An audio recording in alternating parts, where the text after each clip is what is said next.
திமுகவினர் வெறுப்பு பேச்சு, வன்முறை பேச்சு, ஆபாச பேச்சு பேசுவதை நிறுத்திக் கொள்ள வேண்டும். திமுகவினருடைய கம்யூனிஸ்ட் கட்சி அவங்க ஆதரவு வாபஸ் வாங்கிக்கணும். இல்ல திமுக காரங்க எந்த காலத்திலையும் எந்த தலைவர்களையும் மரியாதையா பேச மாட்டாங்க. இந்திரா காந்தி அம்மையாரை பாப்பட்டிய பாப்பாத்தி என்று ஜாதியை சொல்லி இழிவுபடுத்தினாங்க. அதுக்காகத்தான் நெருக்கடி நிலைமையில திமுக காரனை பூரா உள்ள வச்சு லாடம் கட்டுச்சு. காங்கிரஸ் கட்சி ஆட்சி காலத்துல வினாத்தாள் நிறைய வினாத்தாள் லீக் ஆச்சு. வினாத்தாள் கசிவு ஏறத்தாழ 70 முறை காங்கிரஸ் கட்சியுடைய ஆட்சி காலத்திலே, அது நீட் தேர்வு மட்டுமல்ல, டிஎன்பிஎஸ்சி தேர்வு, பல்கலைக்கழக தேர்வுகள், எல்லா தேர்வுலையுமே வினாத்தாள் கசியுது. வினாத்தாள் கசிஞ்சா இன்னொரு நாள் தேர்வு நடத்தி அதை சரி பண்றாங்க. அதுக்கு எந்த சட்டமும் காங்கிரஸ் கட்சி ஆட்சி காலத்திலேயோ அல்லது முலாயம் சிங் யாதவ் தான் பரீட்சை இல்லாத தேர்தல் காப்பி அடிச்சுக்கலாம்னு சொன்னவன். இன்னைக்கு அகிலேஷ் யாதவ் அவங்க ஆட்சி காலத்திலயோ அதை தடுப்பதற்கு எந்த சட்டமும் கொண்டு வரல. நரேந்திர மோடி அரசு வந்துதான் பரீட்சையில காப்பி அடிக்கிறதுக்கான தடை சட்டம் எல்லாம் கொண்டு வந்திருக்கிறாங்க. தேர்வு விவகாரத்துல தமிழக அரசு, தமிழக வெற்றி கழக அரசு அவங்க ஆரம்பத்திலிருந்து நீட் தேர்வுக்கு எதிரானவங்க. நீட் தேர்வு ரத்து செய்யப்பட வேண்டும் என்கிற கொள்கை உடையவர்கள். ஆனா நீட் தேர்வை கொண்டு வந்ததே யாரு? காங்கிரஸ் கட்சி, ராகுல், சோனியா. அந்த நீட் தேர்வு விஷயத்தை அறிமுகப்படுத்தினது, அந்த மசோதாவை அறிமுகப்படுத்தினது திமுக காந்திராஜன். ஆகவே இந்த தமிழக வெற்றி கழகம் அவங்க சட்டப்பூர்வமாக இந்த விஷயத்தை அணுகட்டும். ஏன்னா நீட் தேர்வு என்பது இன்னைக்கு நாடு முழுக்க கடந்த 15 ஆண்டுகளுக்கும் மேலாக நடைபெற்றுக் கொண்டிருக்கிறது. நீட் தேர்வுக்கு விலக்கு கோரி ஜெயலலிதா அம்மா ஆட்சி காலத்துல நீதிமன்றம் அவகாசம் கொடுத்தது.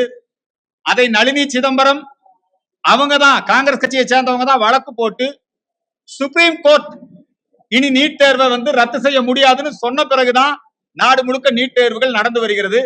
அதுல 20 லட்சத்திற்கும் மேற்பட்ட மாணவர்கள் நீட் தேர்வு எழுதி பாஸ் ஆயிருக்கிறாங்க. நீட் தேர்வுனால ஏழை எளிய மக்கள் அவர்களுடைய மருத்துவ படிப்பு கனவு நனவாகி இருக்கிறது. தமிழகத்தை சார்ந்த மாணவர்கள் நீட் தேர்விலே சாதனை படைத்திருக்கிறார்கள். எனவே ஜோசப் விஜய் அவர்களுடைய அரசாங்கம் அவர்களுடைய கருத்துக்களை மாற்றிக்கொள்ள வேண்டும். இந்த நீட் தேர்வு எதிர்ப்பு போராட்டம் என்கிற பெயரிலே உங்களையும் இந்த தமிழக அரசாங்கத்தையும் அவர்கள் பிரிவினை பாதைக்கு அழைத்து செல்லக்கூடிய அந்த நிலை இருக்கிறது. இது விஷயத்துல சட்டப்பூர்வமா முயற்சி பண்ணட்டும். நாடாளுமன்றத்துல, மக்கள் மன்றத்துல ஏதாவது மாற்றத்தை கொண்டு வரட்டும். நாடு முழுக்க நீட் தேர்வு நடக்குது. தமிழகத்துல மட்டும்தான் நீட் தேர்வுக்கு எதிர்ப்பு இருக்கிறது. வேற எந்த, இப்ப காங்கிரஸ் ஆளுகின்ற மாநிலத்துல கூட நீட் தேர்வு நடக்குது. கேரள மாநிலத்துல இது நாள் வரைக்கும் காங்கிரஸ் எங்காவது நீட் தேர்வுக்கு எதிர்ப்பு தெரிவிச்சிருக்குதா?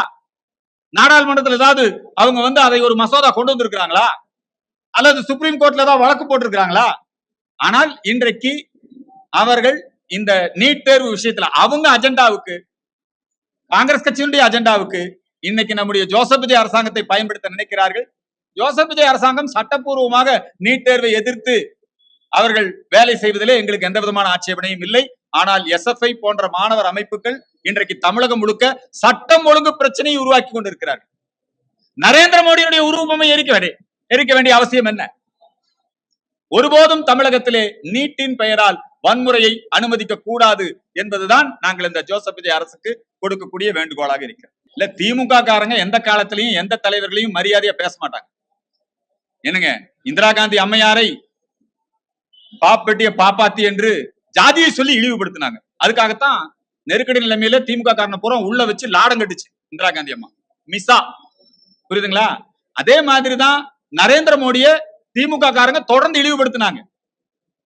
பிஜேபி மாதிரி ஜனநாயகம், கருத்துரிமை இதையெல்லாம் மதிக்கக்கூடிய அரசாங்கமாக தாவேக அரசாங்கம் இருக்க வேண்டிய அவசியம் இல்லை. கருத்துரிமை ஓரளவுக்கு தான் இருக்குதுங்க. ஆனா ஜோசப் விஜய் மாண்புமிகு முதலமைச்சருடைய கையை கால உடைப்பானா உள்ள பிடிச்சுதான் போடணும்.